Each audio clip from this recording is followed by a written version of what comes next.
바로 사도신경이에요. 사도신경이 교회 역사에서 제일 먼저 등장한 때는 150년경입니다. 지금의 형태로는 아니지만 비슷한 형태로의 이 신앙 고백이 로마에 있는 교회에서 처음 등장했습니다.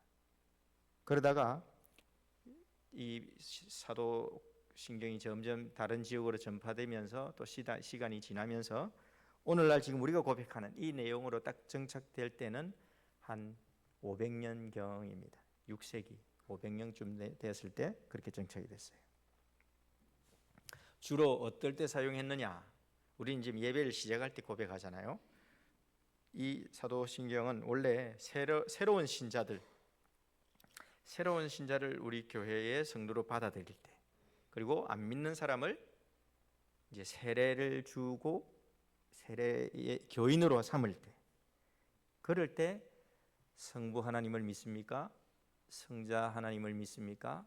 성령 하나님, 삼위 하나님을 믿습니까? 라고 3번 묻고, 그러면 예, 나는 믿습니다, 나는 믿습니다, 나는 믿습니다 라고 고백하면 이제 교인으로 받아들이고 세례를 베풀었던 겁니다. 그렇게 사용됐던 게 사도신경입니다. 이렇듯 사도신경은 3번 나는 믿습니다 라는 말이 나옵니다. 3번 나는 믿습니다. 나는 믿는다라고 되어 있어요. 나는 믿는다. 전능하사 천지를 만드신 하나님 아버지를 내가 믿는다라고 우리 번역해 놨잖아요. 우리말은 전능하신 하사 천지를 만드신 하나님 아버지라는 말이 먼저 나오지만 이 사도신경이 원래 고백되어 있던 언어로, 그게 헬라어든 라틴어든 다 믿습니다라는, 나는 믿습니다라는 말이 제일 먼저 나옵니다. 나는 믿습니다. 누구를? 전능하사 천지를 만드신 하나님을. 나는 믿습니다. 누구를? 예수님을 믿습니다. 나는 믿습니다. 성령님을 믿습니다. 이렇게 되어 있어요. 내 부모가 믿는 게 아니에요. 내 친구가 믿는 게 아니고, 목사가 믿는 게 아니고 내가 믿는 거예요. 나 개인이 내가 믿는다는 것을 강조하고 있습니다. 내 믿음이라는 거죠. 우리가 다 같이 고백합니다. 단체로 함께 고백하잖아요. 하지만 내가 믿는 거예요. 나의 고백입니다. 내 입술로 우리 각자가 하나님을 그렇게 믿는다고 고백하는 거예요. 로마서 10장 9절과 10절 한번 읽어볼까요? 오늘 우리가 제가 정한 설교 본문의 말씀이죠. 같이 읽겠습니다. 네가 만일 내 입으로 예수를 주로 시인하며 또 하나님께서 그를 죽은 자 가운데서 살리신 것을 내 마음에 믿으면 구원을 받으리라. 사람이 마음으로 믿어 의에 이르고 입으로 시인하여 구원에 이르느니라. 아멘. 보세요.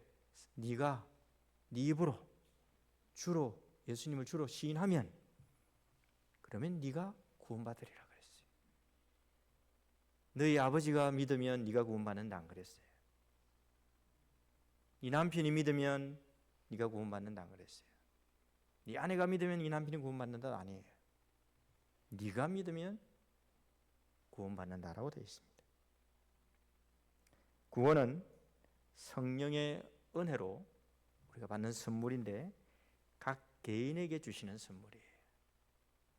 성부 하나님, 성자 하나님, 성령 하나님을 내가 믿고 내가 고백할 때 하나님께서 나에게 주시는 선물이 바로 구원입니다.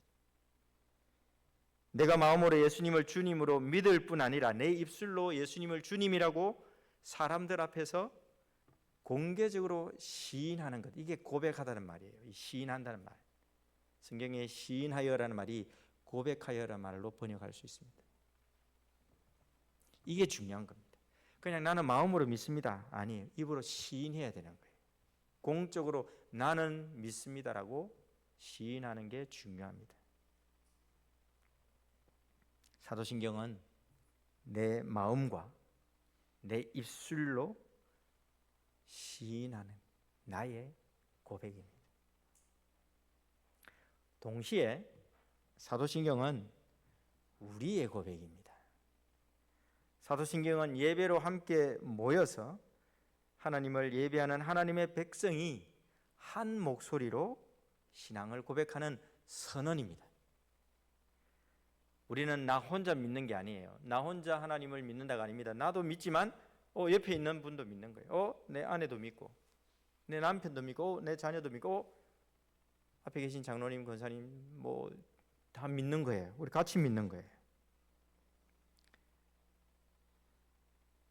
혼자 믿는 게 아니라 하나의 거룩한 공교회로 부름을 받은, 초계 교회로 부름을 받은, 예배당이 아니고 이 교회 모임, 예배하는 공동체로 우리를 불러주신 그 부름받은 우리가 함께 고백하는 것. 사도신경 후반부에 거룩한 공교회를 믿는다, 성도의 교제를 믿는다라고 우리가 고백하지요. 이게 결코 그냥 우연이 아닌 거예요. 그냥 집어넣은 게 아니에요. 예수님을 믿고 구원 얻은 사람은 반드시 혼자가 아니라 함께 모여 예배하고 함께 모여 교회 안에서 성도의 교제를 나누면서 서로 돌봐주고 서로 격려하고 서로 때로는 야단도 치면서 그렇게 하면 안 되라고 충고하면서 그렇게 하나의 공동체, 한 몸, 한 가족을 이루어서 삼위 하나님을 믿고 고백합니다 라고 선언하는 게 바로 사도신경이라는 거죠. 결국 사도신경을 고백할 때 우리가 마음에 새겨야 될 게 뭐냐? 내가 믿는 고백임과 동시에 나 혼자가 아니구나. 2000년 전부터 역사 속에 있어 왔던 그 수많은 교회들과 수많은 성도들과 함께, 또 오늘 이 자리에 우리가 함께 주의 이름으로 모여 예배하는 우리 모든 성도들과 함께 우리가 한 몸 되어서 하나님을 함께 시인하고 인정하는, 그리고 그 하나님을 우리가 받아들이고 있는, 그것을 내가 지금 고백하고 있구나 라고 하는 사실을 우리 마음에 되새겨야 합니다. 이게 우리가 함께 고백하는 나와 우리의 고백, 사도신경입니다. 두 번째, 우리가 무엇을 마음에 새겨야 하느냐? 눈을 감고 기도하듯 고백해야 된다는 거예요. 따라합시다. 눈을 감고 기도하듯 고백합시다. 눈을 감고 해도 된다고 그랬어요. 그런데 눈을 감고 고백하는 데는 이유가 있습니다. 그냥 습관처럼 눈을 감아야 되니까, 다들 눈을 감으니까, 눈 뜨고 하면 어색하니까 눈을 감는 게 아니에요. 눈을 감는 이유가 있습니다. 분명한 이유가 뭐냐? 고백이 단순한 신학적 지식, 그냥 줄줄줄 지금까지 뭐 내가 해왔던 것 그냥 뭐 외우고 소리내서 한번 확인하는 정도가 아니라, 그런 게 아니라 하나님 앞에 겸손한 마음과 진실한 마음으로 기도하듯 고백하는 것, 그게 바로 눈을 감고 기도하는 것의 의미예요. 진심으로 겸손한 마음으로 그렇게 고백하는 거예요. 눈을 감는다 이 말은 눈으로 볼 수 있는 세상의 것들에 대해서는 차단한다는 거죠. 오늘 우리 박 집사님 기도할 때 하나님께만 우리 시선을 고정하게 해주십시오. 맞아요. 눈은 감았지만 우리는 하나님께 고정하는 거예요. 눈은 뜨고 다른 것에 우리의 정신이 팔리는 게 아니라, 다른 것에 우리의 시선을 빼앗기는 게 아니라, 눈을 감는 이유는 내가 다른 것 다 하나님 차단합니다. 내가 이제 하나님께만 집중하고 내가 하나님만 바라봅니다. 이런 마음으로 눈을 감고 고백하는 거죠. 시편 123편 1절과 2절에 이렇게 되어 있습니다. 제가 예배 시작할 때마다 선언하는 말씀인데요. 같이 한번 읽어보겠습니다. 하늘에 계시는 주여, 내가 눈을 들어 주께 향하나이다. 상전의 손을 바라보는 종들의 눈같이, 여주인의 손을 바라보는 여종의 눈같이 우리의 눈이 여호와 우리 하나님을 바라보며 우리에게 은혜 베풀어 주시기를 기다리나이다. 아멘. 이런 마음으로 고백하셔야 되는 거예요. 눈을 감았든 눈을 떴든 눈을 감고 이런 마음으로 간절히 기도하는 마음으로 고백하는 겁니다. 하나님 아버지와 독생자 예수님의 그 은혜, 사랑, 성령 하나님의 그 도우심, 그거 바라보며 우리 믿음을 고백하는 것. 이것이 중요한 겁니다. 예배 시간에 눈을 감고 사도신경을 여러분 그렇게 한번 고백해 보세요. 눈은 감되 하나님께만 한번 집중하고 우리의 시선을 하나님께 향하고 한번 그렇게 고백해 보십시오. 한 문장 한 문장 단순하게 암송하지 말고 정말 진심을 담아서 기도하는 마음으로, 간절한 마음으로, 겸손한 마음으로 그렇게 한번 고백해 보십시다. 우리 하나님 아버지, 당신은 천지를 지으시고 나를 지으신 창조자이십니다. 성자 예수님, 예수님만이 나와 우리를 죄에서 구원하시는 유일한 구세주이십니다. 성령 하나님, 우리를 거룩하고 존귀한 백성으로 저 천국까지 인도해 주시는 분이 바로 성령님이십니다. 그 하나님을 믿습니다. 이렇게 눈을 감고 기도하듯 우리가 매주마다 매번마다 신앙을 고백하는 저와 여러분 되시기 바랍니다. 세 번째입니다. 눈을 뜨고 한 마음으로 고백해야 한다는 겁니다. 따라합시다. 눈을 뜨고 한 마음으로 고백합시다. 눈을 뜨고 신앙을 고백하는 것, 사도신경을 고백하는 것도 아주 중요한 의미가 있습니다. 그냥 기도가 아니니까 눈 뜨고 해야지, 그 말도 맞지만 그 정도의 의미가 아니에요. 훨씬 더 중요한 의미가 있어요. 서로 얼굴을 보면서 한 목소리로 같은 신앙을 고백할 때 우리가 같은 하나님 아버지를 믿는 하나님의 자녀라는 것을 기억하는 거예요. 예수님 안에서 우리가 같은 구원받은 동지고 성령의 인도하심을 따라서 함께 서로 사랑하며 사는 하나님의 가족이구나라고 하는 사실을 늘 되새기는 거예요. 피가 물보다 진하다라고 그렇게 말하죠. 여기서 피는 관계의 깊이를 말하잖아요. 그만큼 훨씬 끈끈하고 훨씬 깊은 관계를 맺고 있다는 뜻입니다. 혈연이요, 혈연. 물 한 잔을 나눈 사이도 의미가 있지만 서로 피를 나눈 사이, 비교할 수 없이 깊은 관계를 맺고 있는 겁니다. 그런데 같은 신앙을 고백하고 있다는 것, 같은 믿음을 가지고 있다는 것, 이것은 피보다 훨씬 더 깊은 관계를 나누는 사이라는 것을 우리가 늘 되새겨야 됩니다. 우리는 예수님의 피로 한 형제, 한 자매, 한 가족, 한 몸, 한 교회를 이룬 그런 사이거든요. 그래서 눈을 뜨고 고백할 때마다 그것을 되새기는 거예요. 우리는 한 분 하나님을 아버지 모시는 우린 가족이야. 우리는 한 성령의 인도함을 받는 예수님의 제자들이야. 성령의 사람들이야. 우리는 예수님의 은혜로 구원받은 성도야. 이거 늘 되새기는 거죠. 여러분, 눈을 뜨고 신앙을 고백하는 것, 이것은 우리가 신앙을 함께 나누는 성도들과 하나가 된다는 표시입니다. 하나라는 거예요. 우리는 한 가족이다. 우리는 남이 아니다. 우리는 원수가 아니다. 우리는 적이 아니다. 우리는 하나다. 한 몸이다. 이걸 늘 되새겨야 돼요. 신앙은 고백해 나누고 서로 싸운다고 생각해 보세요. 함께 신앙을 고백했는데 서로 미워하고 적대한다고 생각해 보세요. 그건 가짜 신앙 고백이죠. 거짓인 거죠. 우리가 같은 믿음을 가진 한 몸이고 한 가족이라는 것, 이게 눈을 뜨고 함께 신앙을 고백하는 것의 중요한 의미입니다. 육신적으로 피 한 방울 섞이지 않은 남남이지만 피보다 진한 고백으로 우리는 하나님의 자녀, 한 몸, 한 가족이 되었습니다. 나이도 다르고 고향도 다르고 성격도 다르고 은사도 다르고 심지어 성격, 성향 다 다르잖아요. 하지만 우리는 예수님 안에서 형제, 자매가 되었다는 것, 이거 되새겨야겠습니다. 그래서 여러분, 눈을 뜨고 사도신경을 고백해 보십시오. 그러면서 이걸 되새겨 보십시오. 빌립보서 2장 2절에서 4절을 보겠습니다.